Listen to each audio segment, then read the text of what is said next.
masyarakat, kerajaan, majukan Islam sentiasa mengambil tahu tentang anak-anak insan terpilih ini supaya dia berjaya untuk masa akan datang.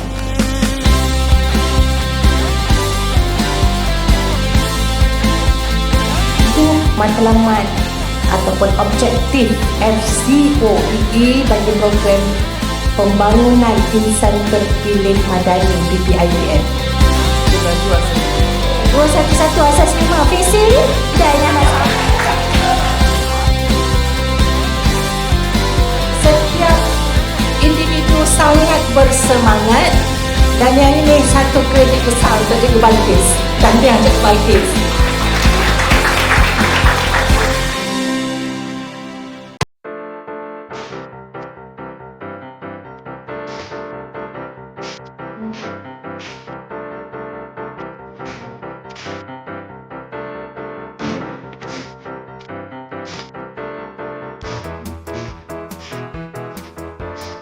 Coding yang first, yang contoh yang first tu dengan yang second tu sama ke tak?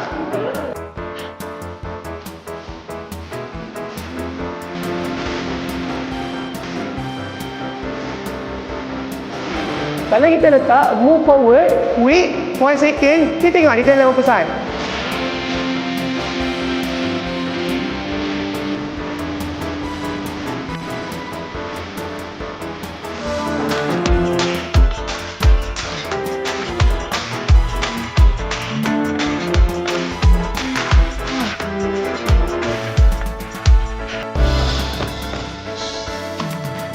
Alhamdulillah, setinggi-tinggi kesyukuran kerana dengan limpah kurnia dan izinnya kita dapat bersama-sama pada petang ini dalam majlis perasmian penutupan bengkel Matematik Zero to Hero Max dan juga program cilik AI di bawah program pemangkin pembangunan insan terpilih madani PPITM.